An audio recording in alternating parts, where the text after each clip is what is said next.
पूछो ना पूछो ना पूछो ना हम सताए हुए हैं, सताए हुए हैं, सताए हुए हैं।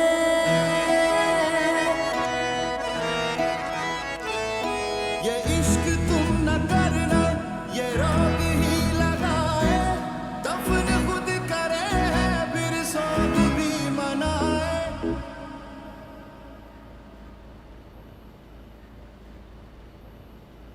डैड ने डॉक्यूमेंट्स मांगे और ताया जान ने दे दिए। ताई जान ने दिए। क्या हमजा वहां मौजूद था? उसने कुछ नहीं कहा, इसका क्या मतलब है मरियम? डैड ने ज्यादा बात नहीं की, बहुत गुस्से में थे। मैं लंदन जाके क्या करूंगी? तुम्हारी मॉम वैसे ही मुझे पसंद नहीं करती है, मुझे वो अपने साथ नहीं रखेंगी। हाला, क्या हो गया अगर मॉम तुम्हें पसंद नहीं करती? जहाँ दिल चाहे वहाँ पे रह लेना। देखो, तुम क्यों दूसरों में सहारे तलाश करती हो? तुम लंदन जाके अपनी स्टडीज़ कंप्लीट करना, जॉब ढूंढना, अपने पैरों पे खड़े होना और अपने बच्चे के साथ एक हैप्पी लाइफ गुजारना। इतना आसान नहीं है जितना तुम कह रही हो। मुश्किल क्या है? तुम ब्रिटिश नेशनल हो, जो चाहे हासिल कर सकती हो। किसी के दिल की मिल्कियत से बेदखल कर दी गई। अब अगर पूरी दुनिया भी मिल जाए तो क्या हासिल? हाला, तो मुझे ये बताओ, आखिर चाहती क्या हो तुम? पता नहीं मैं क्या चाहती हूँ। जब हमजा से दूर होती हूँ तो जान निकल जाती है कि खो दूंगी, और जब सामने आता है तो उसने क्यों दिए डॉक्यूमेंट्स? मेरे ख्याल में हाला, हमजा ने खुरम को यहाँ देख के कोई पॉजिटिव बात नहीं सोची थी। समझ रही हो ना मैं क्या कह रही हूँ? नहीं, मुझे नहीं लगता ऐसी कोई बात है। उसको मुझ पे एतबार है, वो ऐसा कभी नहीं सोचेगा। क्या कर सकती हूँ? It's your decision.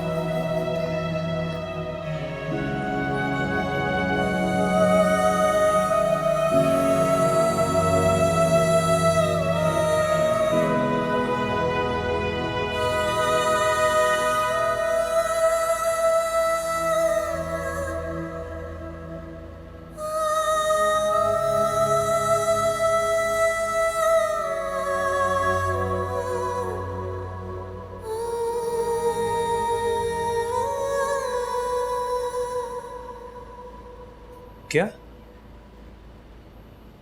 क्या कहा तुमने? दोबारा बोलो। वही जो तुमने सुना। हाला को अपना लो, मैं रास्ते से हट जाता हूं। कोई भी मर्द ऐसी बात नहीं कर सकता। तुम होश में नहीं हो हमजा। अरे होश में हूं यार, चाहे तो आजमा लो। नाम हमजा रईस अहमद, बाप का नाम रईस अहमद, नजर भी ठीक ठाक है। ये देखो, ये बाज है और इसमें शायद ये क्रैक भी है ना? देखो, ये फजूल की बात तुम्हारे दिमाग में आई कहां से? किसने कहा? हाला ने? हाला मर कर भी ऐसी बात नहीं कर सकती। एक्चुअली हाला ने तो नहीं कहा, पूछा भी था मैंने। कितना अच्छी तरीके से जानते हो ना तुम उसे। और तुम उसे बिल्कुल भी नहीं जानते। शायद इसलिए तो कह रहा हूं कि तुम और बस बस बस हमजा, इससे आगे कुछ भी मत कहना। तुम मानो या ना मानो, लेकिन इस सब के पीछे भी ना तुम्हारी माँ की कोई नई साजिश है। अम्मी के बारे में कुछ नहीं कहोगे तुम? ठीक है, नहीं कहता, नहीं कहता कुछ भी। क्योंकि बेटा अगर मां से बददिल हो जाए ना, तो दुनिया की किसी औरत पर भी एतबार नहीं कर सकता। मैं यहाँ किसी के कहने पर नहीं आया खरू। हमजा, तुम गलत फहमी का शिकार हो रहे हो। I can explain you. मैंने कल तुम्हारी आंखों में शक देखा था।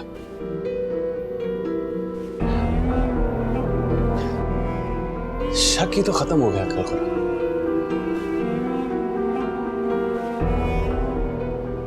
कल मैंने हाला को तुम्हारे साथ हंसते हुए देखा यार। तुम्हें पता है मुझे लगता था कि हाला सिर्फ हमजा के साथ हंसती है, पहले नहीं हंसती थी। Naturally, she hardly knew me. हर वक्त रोती रहती थी। बहुत मेहनत लगी मेरी।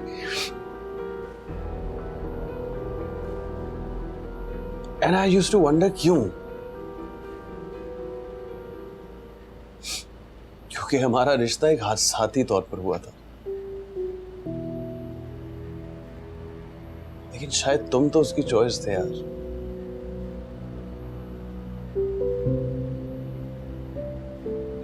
क्योंकि कल जैसे वो तुम्हारे साथ हंस रही थी, वो कितनी खालिस हंसी थी, है ना? उस हंसी को तो खालिस होना था ना हमसा।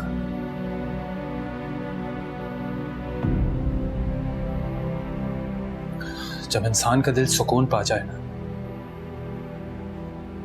तो हंसी ऐसी ही खूबसूरत होती है। वो माफ कर देने वाली हंसी थी जो तुमने हाला के चेहरे पर देखी।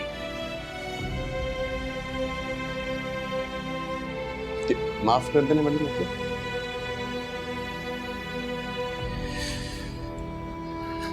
उसने मुझे माफ कर दिया। और तुम्हें एग्जैक्टली इस माफी की जरूरत क्यों पड़ी? ज़मीन की वजह से। ज़मीन चाहती थी कि पहले मैं हाला से माफी ले आऊं, उसके बाद ही उसकी माफी का हकदार होऊंगा मैं। तो मैं गया हाला के पास। समझ लो कि वहां पर हाजिरी लगाने गया, लेकिन वहां जाकर पता चला कि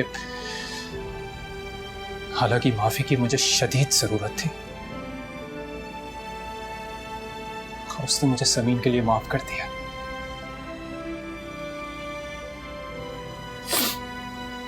और जानते हो हमजा, इतने दिनों के बाद मैंने अपनी मां को ख्वाब में देखा। वो खुश नजर आई मुझे, खुश नजर आई। देखो प्लीज मुझे बेवकूफ मत बनाओ। हाँ, तुम हाला से प्यार करते थे और उससे रिश्ता बनाए रखने के लिए तुमने ज़मीन का इस्तेमाल किया। तुमने ज़मीन को धोखा दिया और बाकी सबको।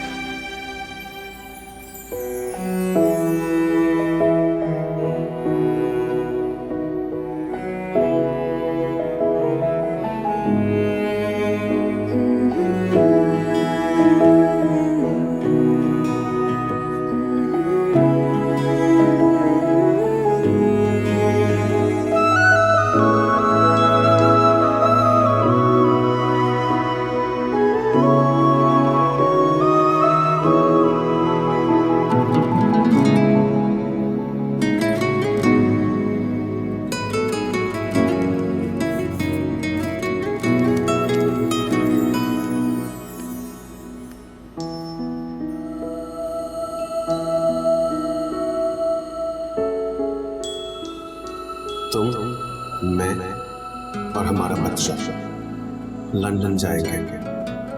And I promise, यकीन है मुझको? तस्वीर मन में बसी यार की, तस्वीर पड़ी तेरे प्यार की।